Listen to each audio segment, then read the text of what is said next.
We've got two fantastic subject matter experts that are going to speak on this topic with our Capitol reporter, Riley, this afternoon. So I'd just like to give kind of a brief bio of each of our speakers so you have a little more familiarity with them. So the first person we have joining us today is Dr. Kaki Kumasi. She is with us right now. I can see her. She is an associate professor of library and information science at Wayne State University, where she teaches in the areas of school library media, urban librarianship, multicultural services, and resources and research methods. Dr. Kumasi is a Laura Bush 21st Century Scholar, and she holds a PhD from Indiana University Bloomington and a master's degree in library and information science from Wayne State. Her research interests revolve around issues of literacy, equity, and diversity, particularly in urban educational environments spanning K-12 and graduate school contexts. Her publications include book chapters and journal articles, and a long list of things, including the Journal of Education for Library and Information Science, the Journal of Research on Libraries and Young Adults, School Libraries Worldwide, School Library Media Research, and Urban Library Journal. And our other speaker who we've got here today is Brandon Snyder. He is a Detroit native and the executive director of Detroit Action, an organization working for housing and economic justice in Detroit. Brandon has served as a community organizer for over a decade and has served in a wide variety of organizing and campaign management roles across Michigan and other places around the country. Brandon is a graduate of the University of Michigan, Ann Arbor, and has a degree in political science and Afro-American studies with a minor in urban community studies. So thank you both for being here today and sharing your time with us. We really appreciate it. I'd like to pass it over to Riley and get the conversation started. Okay, hey guys, I'm Riley Beggin. I am one of the Capitol reporters here in Michigan. I am really happy to be here today. This is a really important issue, and we have a lot of good stuff that we want to talk about. So I thought maybe we could start. We got that overview from Catherine about who our speakers are. Maybe we could start by having each of you guys, Dr. Kumasi and Brandon, talk a little bit about yourself and the work that you do as we start this conversation. Sure, I'll go first. Thank you everyone for having me. Thank you for coming. I think the introduction was pretty thorough, so I'll just kind of give a few highlights of where I'm from. I'm a native Detroiter as well as Brandon, so I'm born and raised in the city of Detroit. I'm a proud graduate of Cass Tech High School. Did my undergraduate at University of Michigan in Ann Arbor, and again, like you said, I did my master's work at Wayne State, where I'm currently teaching. So it's a nice sort of circle back home. And my PhD is in curriculum studies at Indiana. So what I do currently, as was mentioned, is I research and teach in the areas of library and information science. So we prepare future information professionals going into various kinds of careers, such as school, academic, public. Even the information management side is really growing, data analysts, data curation. Those are some of the people we prepare. My particular background is in school librarianship. So I was a high school English teacher in Detroit, and I was a former high school librarian. So that's kind of my background. And just a quick plug for an experimental program we have to train school librarians. It's a 15 credit hour program. So if you're a classroom teacher and you're interested in going into school librarianship, Wayne State has a fully online program that you can take advantage of that it will really help to meet that critical shortage of school librarians that we have. So that's a little bit about me. Thank you.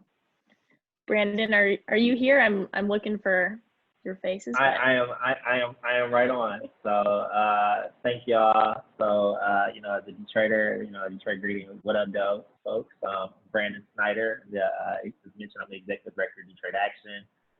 So we're a community-based organization building political and economic justice power for working class Black and Brown residents.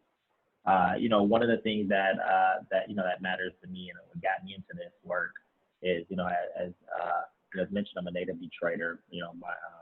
My great grandparents actually moved here to Michigan in the in the 20s and 30s as a part of the Great Migration, the escaping white terror in the South from Georgia and Alabama.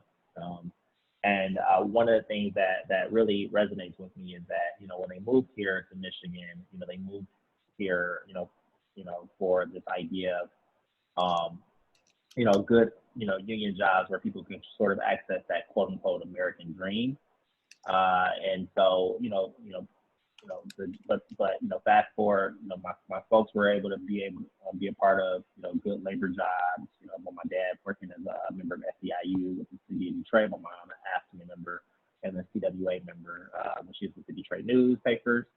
But when you fast forward to today, the quality of life that that kids are growing up in with, is vastly different than the quality of life that I or my grandparents had, here in the city of Detroit. And we look at that for a number of issues. We look at that as a number of, around a number of big systemic problems that exist, whether it's the lack of funding that's in public education, the school to prison pipeline, and over policing and incarceration and so forth. And so Detroit Action is really, its method and model is really to build the type of power needed for us to make material gains in our lives and then for our communities. And so I'm happy to really be able to talk about racial justice. I'm happy to be able to talk about what our movement to build racial justice looks like here in Michigan and in the city of Detroit. And I'm also happy to talk about why that's critical now and how we need more folks to get off the bench and be in the game with it. So thank y'all. Perfect, thank you. So let's get into it. In late May, as everyone has probably read, George Floyd was murdered by a former Minneapolis police officer. It sparked a nationwide conversation on issues of racial injustice and inequality. That's the same thing that's happening here in Michigan. Protests are ongoing in cities around the state still. And our policymakers are starting to think about what are the possible solutions here. We can get into that further. There's some packages that have been introduced in the legislature, but I'd be interested to hear from you both what unique challenges and advantages we face here in Michigan as we start exploring solutions compared to other states. Brandon, do you want to kick us off on this one? Yeah, I mean, I think one of the key factors that we think about at Detroit Action when we talk about, challenges that are unique to Michigan and challenges that are unique to Detroit is the severe underfunding that many of our institutions have had. So, and at the same time, the over-policing that, our communities, continue to receive. So one of the big challenges that exist, that definitely comes to mind is just the idea that, in many places, throughout our neighborhoods and throughout our communities, there are people who are, who are housing insecure. We've had this last decade or so in the city of Detroit on the heels of the big financial meltdown, where we experienced our own sort of financial meltdown in the form of property tax foreclosures. This caused massive displacement of families, massive displacement, moving people from their neighborhoods, moving people throughout the community. And so you have that coupled with previous rooted systematic issues, around lack of funding for quality education, lack of jobs, et cetera, that have really just dismantled and disheartened communities overall. And so when we talk as organizers, and we talk about the issues that matter to our communities, whether it's criminal justice reform, we think about, the systemic solutions. So how can we, invest in communities? How do we divest from, policing, and how do we make sure that, in these moments where you see this tightening and you see this pressure and tension that's placed upon families, how do we actually provide resources that many key communities in the city of Detroit and throughout our state are desperately missing? Perfect, thank you. Dr. Kumasi, do you have anything you want to add to that? Yeah, I'll start maybe with just kind of looking at the assets and advantages. as opposed to the challenges, because I think everyone who's here is pretty familiar with the challenges. But I think Michigan and Detroit in particular has had a bit of a different story in terms of its history of, racial equality. When I think back to, I was in high school when Malice Green was murdered by Detroit police officers, Neville and Butson. And, the thing that I think was illustrative to us about that was that they actually were brought to justice. Well, you might say to some semblance of justice. I mean, their convictions were overturned. I think they were convicted of second-degree murder. But that sort of, I think, started at least a system of feeling a little bit more like Detroiters have a sense of accountability, that the justice system will work for them. And let's just be clear, there's no, I mean, not all cops are bad, and not all of them are good. But what happens is, what I think why this conversation keeps happening is because when bad things happen to white officers, or white officers are perpetrators of bad actions, they aren't, brought to justice. So when that happened in 92 with Malice Green, I feel like there was a sort of a momentum shift where, the policing in Detroit, at least from my experience, and I never really had any negative experiences with the police in the city of Detroit, as opposed to my experiences with white officers in suburban cities, to be quite frank. But so when we talk about Detroit, we do have a unique advantage in that I think we have been a little bit more ahead of the curve in terms of holding officers accountable, and when they do wrong, and sort of not hiding behind that blue code of silence. And so I would just want to kind of start there in terms of Detroit's unique and Michigan's unique advantages, I guess, when we talk about these things. And we have a local history that's a little bit different. But like Brandon said, I mean, we're all familiar with the challenges. And I would say entrenched racial segregation, the Alta Road Jefferson border is one of the most segregated borders in the nation. It's not far from where I live, so I'm very familiar with that very stark contrast. And, the inability of minorities to get capital to be able to sort of, ascend the social ladder is something that I think is really one of the major things. And we can look historically at times when Black people and people of color have, become entrepreneurs, and we can go back to Tulsa, Tulsa, Oklahoma, and the riots. And we know several cities that have been demolished by white supremacists in the name of, yeah, I'm sorry. So anyway, I just wanted to kind of couch our advantages as a city, as a state, and Detroit in particular as a city that is, I think, more representative. I think there's 40% of police officers are Black in Detroit Police Department, which is not quite representative in terms of 80% of the residents are Black, but I think that probably is a little better than some other cities. So in that respect, I think we have some things to be proud of, but like Brandon said, we have some really entrenched issues that we need to deal with. Again, starting with issues of capital and being able to Black business owners and people of color, minority business owners, to be able to get capital to own businesses. And that's kind of one of the main things I think will trickle, I don't like to use that word trickle down, but will sort of permeate other areas such as education, housing, etc. Yeah, okay. I want to remind everybody too, if you are not one of our speakers, please mute your microphone. And I think you guys both hit on this really well. It sounds like, one of our advantages are an acknowledgement for these potential issues, an awareness of what the problems are, but these are such huge sort of systemic long-term problems that it could be challenging to figure out, maybe for these policymakers, where to start. So if you guys were in charge, what would you recommend? Where should we begin? What's the top priority, and why? And I'll let either of you take this away, whoever wants to start. I can start. I want to start from the position that policies are comprised of people who implement the policy. So while we could all talk here, everybody has an opinion about where to start with policies.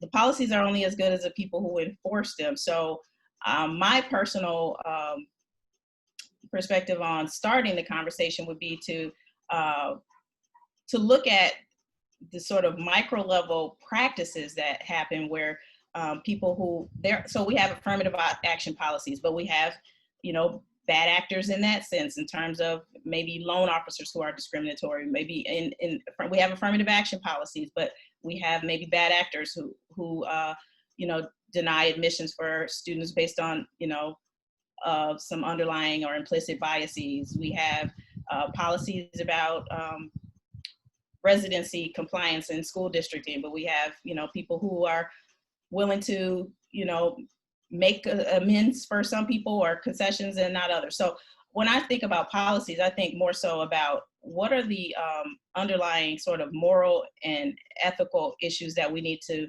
address as a country. And that speaks right to racism. And if we think about racism as a sickness, then we need to address it from more of a mental health and an education standpoint. So I think about that Democratic presidential nominee Marianne Williamson, who talks about, the racism as a mental health issue. And so I can only think about people who have swayed my consciousness and who have inspired me to change.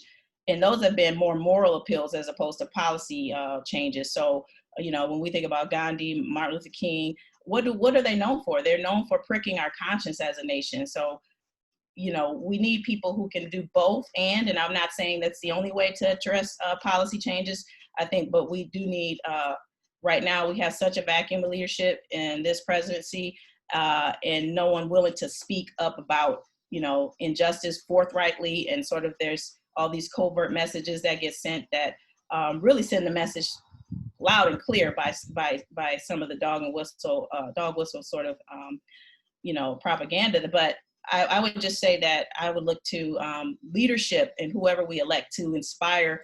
I do think we have a lot of promise in this nation, but we need people who can inspire us to do what's right behind closed doors, because policies only go so far when you have bad actors.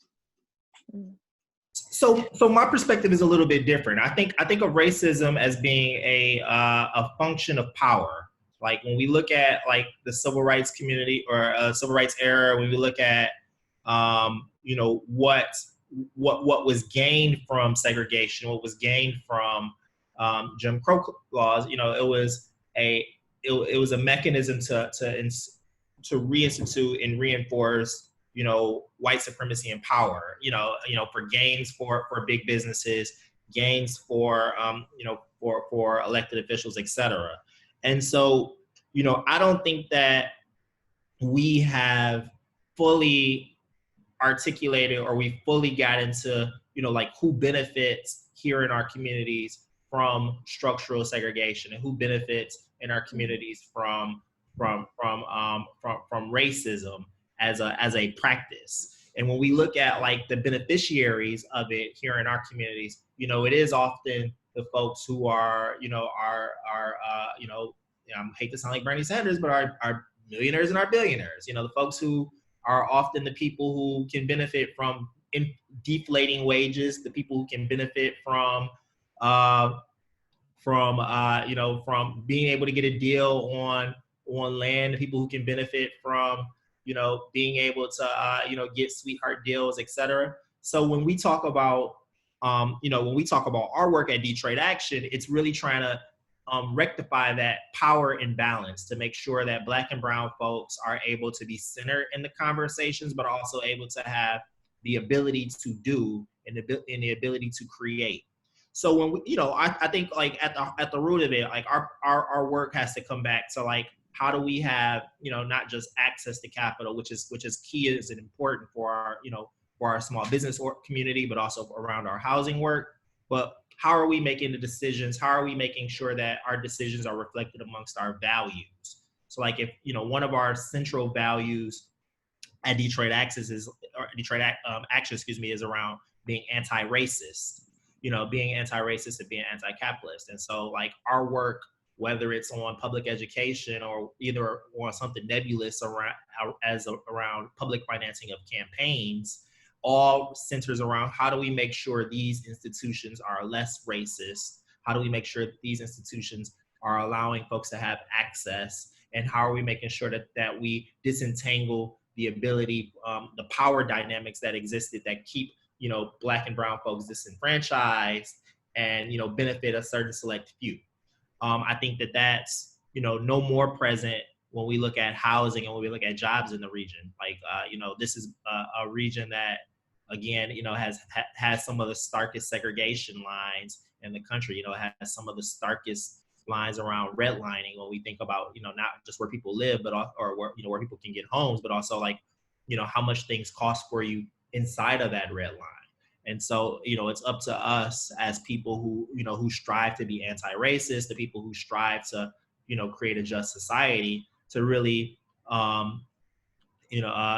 you really investigate and really sort of like pick apart these systems that continue to oppress and continue to disadvantage, and that disadvantage for profit. So just sort of a follow-up, one thing I'm hearing from both of you that sounds like sort of a similar takeaway is that, it's important to have in the halls of power, I guess, people who are making this a priority. If we're talking about enforcement or changing, racist practices and racist systems, if the question is sort of where to begin, it almost sounds like maybe a good takeaway is to vote in people that you think are going to support the sort of racial justice and change that you're interested in. Is that kind of one possible takeaway? Definitely. I think we are remiss if we think that, politics is not personal. So all politics is personal, and what affects me, if someone doesn't experience that or understand that, they can't voice it in the legislative hall. So you need to have people who understand all walks of life and have multiple people's interests when they bring it to the legislators. So yes, definitely. Yeah, I would agree. I think that when we talk about voting, we're really clear that, voting is only one tool in the toolbox. The other tools that are in the toolbox are protest and also, building deep relationships. Like the entire life of, late Congressman John Lewis is a reflection of that, is that, we win by winning at the ballot box and giving people access to the ballot box, but we also win by being in the streets and bringing attention and new eyes and redirecting the conversations to the issues that matter. We think about the work that existed for SNCC or for CORE, and a lot of it was this sort of dual conversation of we want to elevate and bring attention to the disaster and to the travesty of segregation in the South, but we also want to build power for our people by giving them access to the ballot. And so, with us, we have to be mindful that, again, a Joe Biden, a Bernie Sanders, Elizabeth Warren, whomever aren't saviors, for Black and brown folks, but it is an opportunity for us to engage in harm reduction. And it is an opportunity for us to, to be at the negotiation table. That makes sense. Okay. When we're talking about who is, again, guys, want to remind you to please mute yourself if you're not one of our speakers. So what are we missing right now in terms of this conversation? What are our legislators or policymakers at the state and local level not talking about that you think they should be talking about? I mean, I think the one thing that we are most interested in that is missing in these conversations is about, like, how are we funding the type of communities that we deserve? How are we making sure that we're fully and fairly funding the type of communities that we deserve? And how are we disaggregating, power from the sort of like impact that people have with their funds or with their dollars, And so the two places that we've been really trying to like throw down on that is one, you know, the state needs new revenue. You know, we need new revenue because, you know, our schools are underfunded in the city, and then also up north they're underfunded. You know, our roads are underfunded. You know, so you know, you drive and you'll break an axle, and you know, it's really bad in you know, in communities of color. And when we talk about like access to infrastructure, you know, we can look at, you know, like the fact that our waterways are poor. You know, so you know, the travesty in Flint is an example, but also the travesty in Detroit around waterways and the lack of infrastructure is another example of just the fact that we need more resources and more funding. And you know, at the moment, you know, we have to be figuring out like how do we you know, build the type of power necessary so that way Black and brown communities can thrive. And one way is making sure that we have the resources to do so. So I think that that's like key in the conversations that we're thinking about. I think the other part about that is you know, also around corporate accountability. You know, when we look at, you know, a number of these corporations that stood up and took pledges around being anti-racist, you know, like, you know, my mind goes like, all right, where are the dollars at to match that? You know, what does it look like to be anti-racist only in word only? You know, how are you matching that in hiring? How are you matching that in investments? And how are you like really being accountable to the community? Yeah, just piggyback, kind of starting with funding, but I'll hit on two areas that I think are somewhat overlooked, although as an educator, they're not overlooked. So I'll talk about funding first. So school funding, I think what Brandon was talking about, to me that conversation isn't talked about as granular as it needs to be. So what is this discrepancy, you know, that happens across school funding? You know, it's sort of nebulous. I mean, I don't fully understand the school funding, but I do know that property taxes are tied to it, and that, you know, an affluent school can have a lot more resources just based off of that formula. So I think that's one thing that needs to be discussed more in more granular levels. And then there's the school desegregation, and then the school curriculum. So regarding school desegregation, I think we have yet to live up to the promise of Brown v. Board of Education. And I think we all know that schools are just as, if not more, segregated than they were in the 1950s. So, okay, what does that mean for white and Black students? Because one of the things that happens too often is that we talk about the disadvantages or the, you know, how unfortunate that is for Black students, and we don't necessarily look at the collateral damage it has for white students as well. So to me, that's an overlooked area. So what happens when you don't rub shoulders with someone who doesn't come from the same background as you? What is the loss when you have an overrepresentation of people who look like you in the school curriculum, in the books that you read, in your teaching staff? What happens? And there are some, I think, there are some definitely perils that come along with that, whether it's a sort of a false sense of yourself and where you are in the world, and not having a fully global understanding of who we are in a multicultural society that we live in. And there are a number of other disadvantages to that sort of homogeneity in schools that affect white students. But in terms of the school curriculum, one area that's overlooked is sort of, again, that the way we talk about history and the way issues such as slavery are taught. I would encourage all the listeners to look up the work of Nicole Hannah-Jones, whose 1619 project is sort of groundbreaking, and certain school districts have adopted it. And I know there's currently some pushback in the right-wing legislature to get that curriculum stopped from being taught. And so while I say it's overlooked, it's not really, because I think people are really nervous about history being told from the perspective of the lion rather than the hunter. You know, there's an African proverb says history is told from the perspective of the hunter, and that's just, you know, really how our history is told. We don't really get to learn the perspective of the group that necessarily lost or that was unable to voice, you know, what happened to them in the different scenarios. So I would say those are the areas that are overlooked, and I would encourage listeners to look at the 1619 project. I was completely enthralled by it. Nicole Hannah-Jones came to Charles H. Wright museum and did a talk on when the New York Times Magazine released that supplement.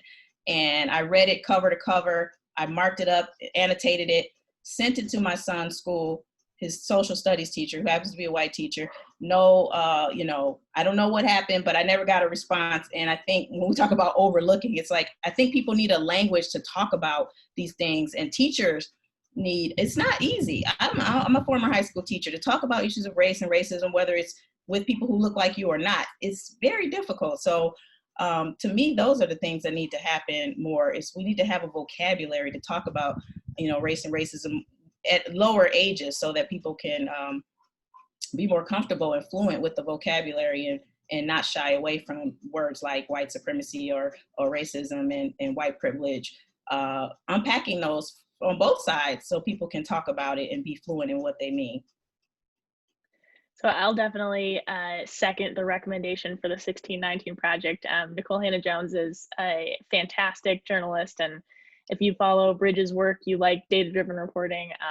Her work is really data-driven as well, and she does some really good work. I thought it's interesting that you guys both touched on, education and infrastructure and housing, these issues that, sort of the inequities baked into them have been studied and known for quite some time. And, as we're looking at policy sort of beginning to start here, I think a lot of people look at this and say, why now? It's 2020. It's been decades since the civil rights movement in the 60s, and then obviously hundreds of years with inequities in America. What is getting in the way of real change when it comes to making policies that will actually impact people, and what needs to happen this time to really move the needle and make sure that this moment doesn't pass us by?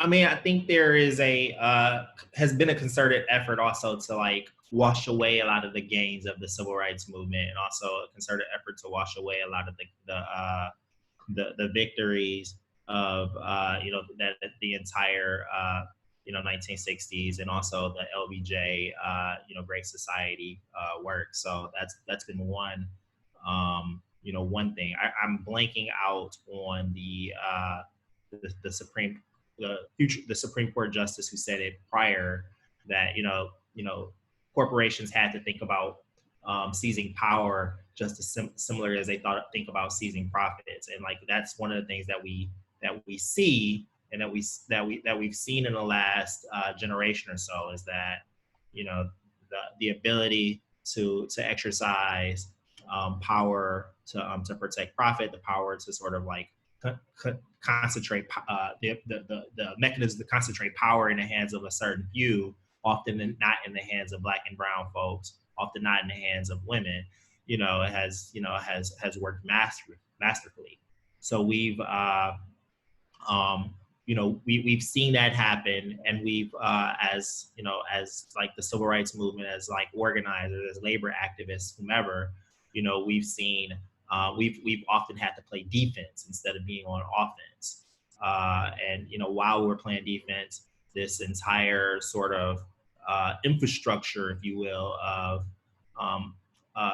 that's existed to sort of perpetuate a dominant narrative that Black and brown folks perpetuate a narrative rather of white supremacy. And I think that that's one of the biggest things that we've been challenged by, is not that our inability, or not the fact that we're just coming to realize that these are issues, but that there is a segment and there is a actual contingent that is working to reinforce white supremacy, and reinforce a lot of these dominant narratives that only benefit a small segment of folks, benefiting that, reinforcing that in our everyday society. So, I mean, what we have to do are some of the obvious things that people mention, electing people who are reflective of our full democracy.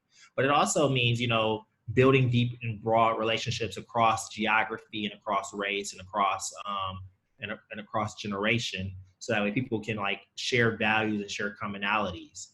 I think it also means how do we look to build power, and build power across generation is key, because this is, again, racial and or segregation is a spatial construct, or is a spatial construct here, where that it tries to separate and isolate folks to where we think it's just us happening, and we think that it's just it's an issue of I think that it's an individual issue, whether it's a systemic issue.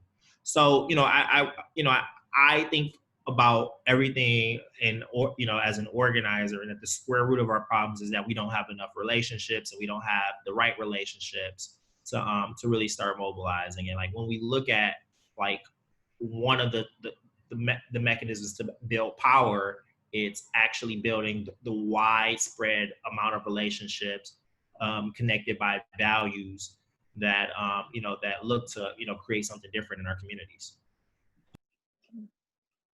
Yeah, he covered it pretty much all. The only thing I would add is that the reason we keep coming back to these issues, from my perspective in education, a lot of movement happens around talking and communication and art.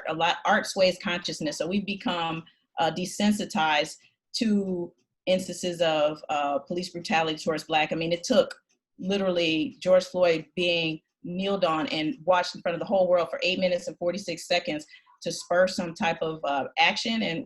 And we all know, everyone on this call and video has seen and heard of incidents worse or similar. So what was the difference? The ability to see it and put it in your face. I think as a country, we like to forget, like Brandon said, we tend to forget the past. So diversity for me is problematic, even though I use the term, because it kind of, it tends to forget the past in celebration of a multicultural future, which is ideal and noble, but you can't really get through to the next level of change if you haven't acknowledged what has happened.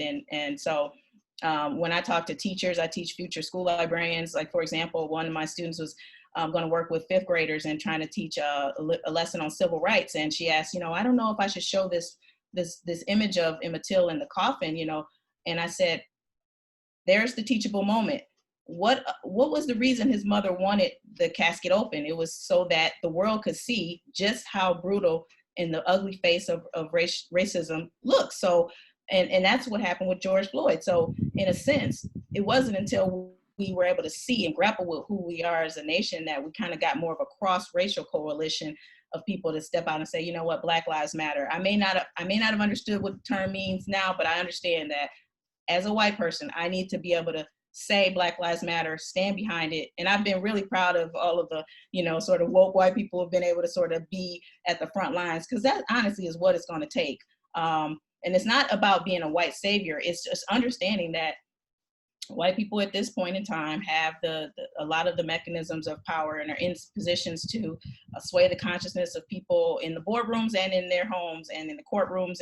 And so it's going to take more cross-racial coalitions for any kind of change to happen. And it's going to be about, confronting it at an early age, some of the ugly truths about our society, while also celebrating it. So it doesn't have to be, I think teachers are a little worried about introducing issues like slavery, and that's why it gets whitewashed in children's literature, and that's some of my work I do as well. But it's kids are very smart, and they watch a lot of videos. They watch a lot more graphic things than we might even be willing to admit or recognize. So when it comes to school, we shouldn't sanitize some of these topics so that we can get further along. So it's not till college when you're trying to have conversations about slavery and you're now in a multicultural classroom, which you've been sort of segregated from K-12, and now you're in classrooms with people who don't look like you, and you don't have the vocabulary to talk about, your perspective. And if you do,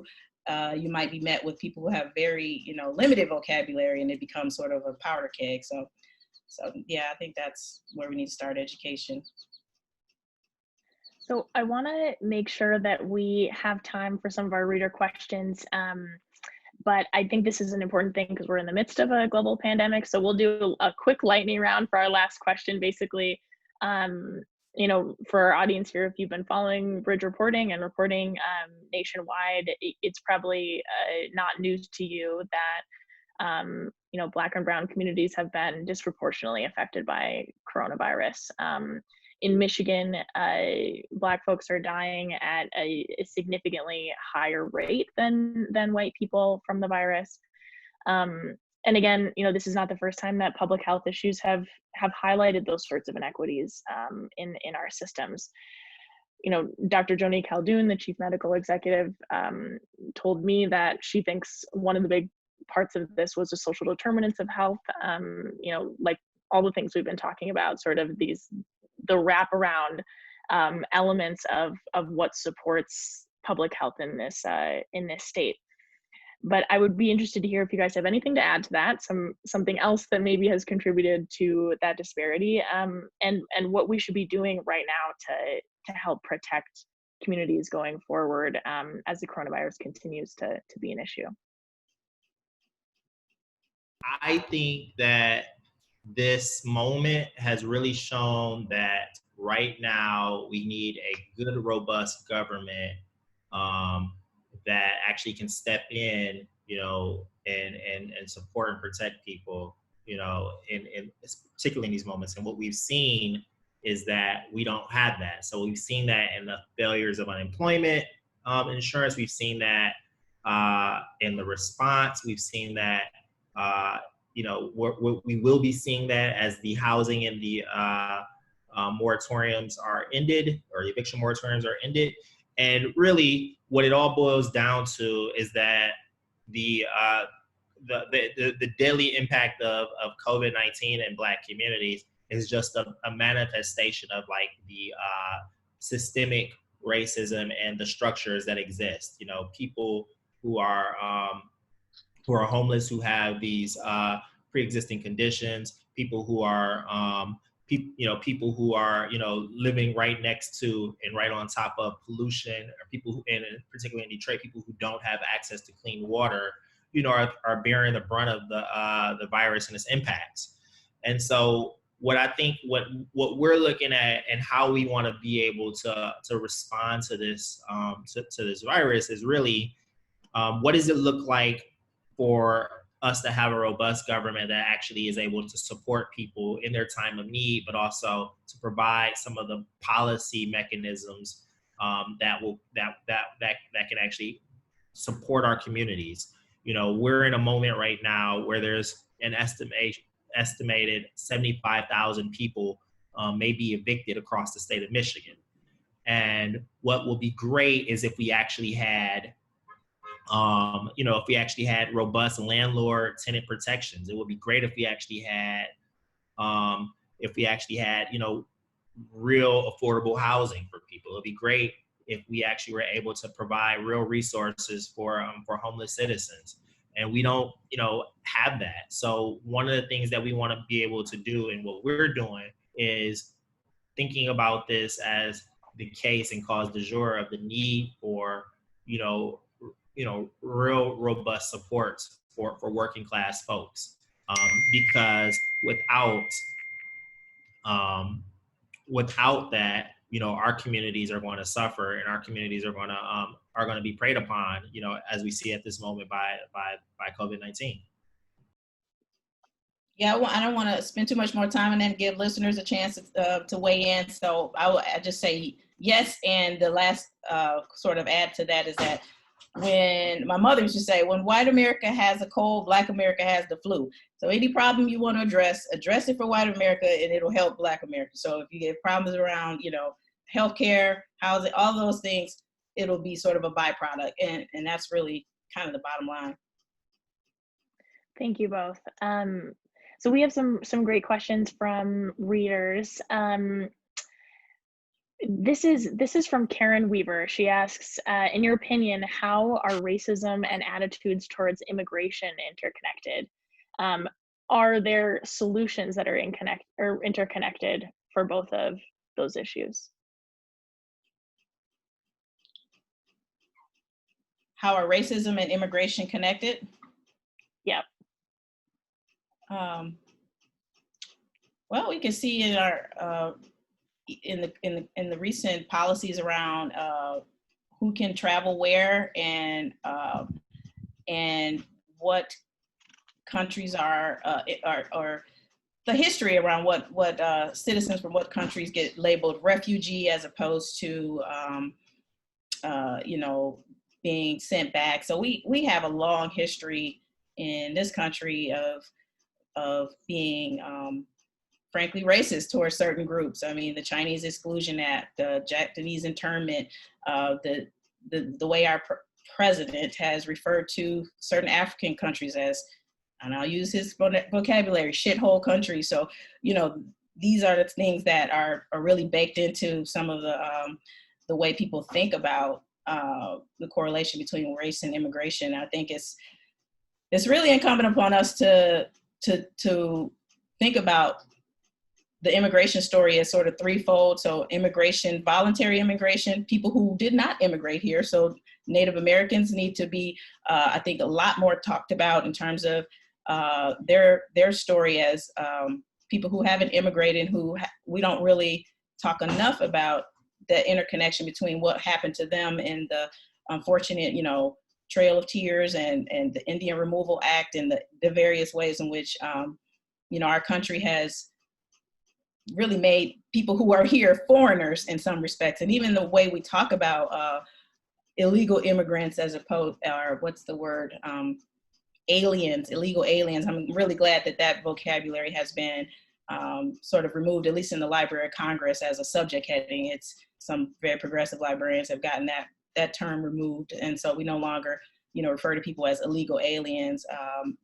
So anyway, some of the work has to do with understanding what are the dog whistle words. So when you talk about foreigners or illegal aliens, who are you talking about? And making sure that you're forthright about when those conversations come up and people,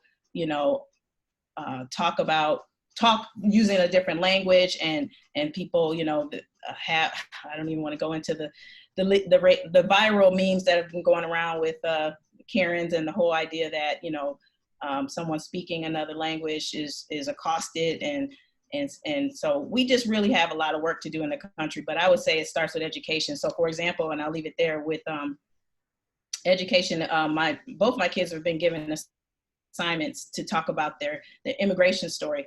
And that's problematic, obviously, for African Americans who didn't voluntarily immigrate. And so be conscious as educators, and when you're talking to other people of color about immigration, understand that our stories are different. We didn't all arrive here in Ellis Island through, the boat. So it's important to to mark that too. The only thing I would add is, it's a case of othering, so that's as clear as day. Is like, immigrants, undocumented folks, et cetera, are considered other from the grand society of the United States. And so, when we do that, we're placing people into these respective caste systems and respective, or we're creating a hierarchy, and a lot of that hierarchy is often, not often, it is rooted in, white supremacy. And so, when we think about, like, again, how that happens, why that happens, and for whom that happens, for whom that benefits, it often is that, a lot of our undocumented brothers and sisters are, folks who are receiving low wages, or people who are, receiving deflated wages at the benefit of our, of folks who can write that off.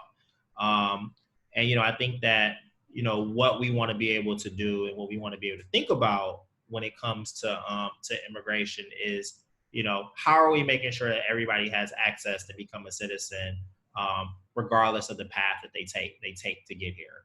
And that's not necessarily a thing that, has been really provided due to a lot of bureaucracy, a lot of complications, and a lot of people using immigration as a wedge issue. Thanks to you both.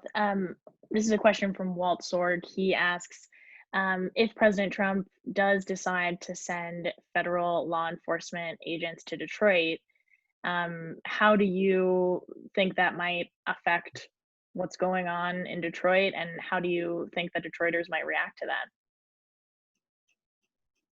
It's not going to be good. I think, it's a clear case of hypocrisy for a president who is, on the one hand, saying states' rights and let these states and these governors decide what, is best for their state. And then, sure, we've had some issues in Detroit with gun violence lately, and it's not to diminish that and to say that there isn't a problem, but we can walk and chew gum at the same time. We can have our local officials dealing with issues of gun violence, and quite frankly, dealing with, opioid and other types of substance abuse that are ravaging and wreaking havoc in suburban white communities that don't get talked about as much. So for the president to use that sort of, again, that dog whistle, we're going to send them in. These cities are just, crashing and burning. It's clear rhetoric to, sort of incite his base. And so I don't think it'll go well. We have very astute, leadership in Detroit. I think Chief Craig is doing a great job. And I think he spoke to this in one of his recent interviews that, we're handling things fine. And it would be unfortunate if the federal federal troops were sent to Detroit. I think it would be a mistake. So I don't share the same opinion about Chief Craig and like the fineness of like his work. I think that there have been a lot of like challenges in how he's governed, but I do share the same opinion that it would be problematic for like federal troops to come into town, only because it seems that when we look at like Portland and we look at New Mexico, that these folks are enticing violence, and it seems like these folks are causing more chaos than actually being peacekeepers, and that is worrisome, especially in a moment where there is a distrust of institutions and there is a distrust of policing. So I think that for me that makes me really worried, that makes me really nervous, and it feels like it's a publicity stunt, an election tool to sort of drive dissension between again, Black and white folks, city and suburbanites. A lot of Trump's rhetoric in the last 2 weeks have been about like Biden being able to tear down Biden. His policy will destroy the suburbs, and who that's targeted to. So I think that a lot of this is a publicity stunt. A lot of this is problematic, and it makes me nervous and it makes me worrisome, especially when we think about policing in the city. So we have about 3 minutes left. I'm going to try to fit in one more reader question. This is from Kaki Kumasi. I apologize if I said your last name wrong, Kaki. But she asks, what do you think are some solutions to the documented racial disparities in Michigan's criminal justice system? Any ideas of places to start there for Kathy's question? And that's about where to start with the issues in the criminal justice system? Yep. Racial disparities in criminal justice, yeah. Yeah, I'm not a lawyer, but I think, again, art sways consciousness. If you watch films like Just Mercy that really kind of, and what was the Centoria Brown, the story of her conviction and eventually getting released. Again, I really think that a lot of people just are simply ignorant in the sense of not knowing that these racial disparities exist in the criminal justice system. So while I would say I don't necessarily know the legal remedies, I think for young people who may be aspiring to go into law, there are some really powerful documentaries. 13th, that is a powerful documentary that shows the sort of direct correlation between slavery and peonage in the modern prison industrial complex that unfortunately, a lot of our Black men have been ensnared in. So I would kind of attack it from more of that. Look at some of the great work that's happening in Hollywood to tell these stories. The Central Park 5 story, another story that really tells the unfortunate tragedy of what happens when you have this mix of racism and legal issues that kind of coincide. So yeah, I would tack it there. Brandon probably has some more issue, more in the legal and policy realm, but I think you got to get at people's heart and help them see. And storytelling can be a really great way to help people see how we are at the place we are right now. Yeah, echoing a lot of that too. I think the one piece that I would say is that, you know, at the heart of a lot of our disparities is a system that was, rooted to enforce, white supremacy. And so, like, when we look at, like, disparities amongst, like, powder cocaine and crack cocaine, when we look at, like, marijuana being a Schedule I drug, when we look at, over policing and how policing exists in general, a lot of these things, relate to, to how these disparities and how this exists in our society. And so I think with us, and part of like around like abolition is, how do we reimagine something new and how do we reimagine something better? Thank you both. And thank you everybody who has tuned in to talk with us here. We really appreciate you, and thank you to both of our speakers for your time and your insight. We really appreciate it. Awesome. Thank y'all for having me. Thanks for being part of today's event. Thank you all. I'm going to stop the recording now and sign off. Thank you so much to Bridge Readers, and we'll talk with you all soon. Take care.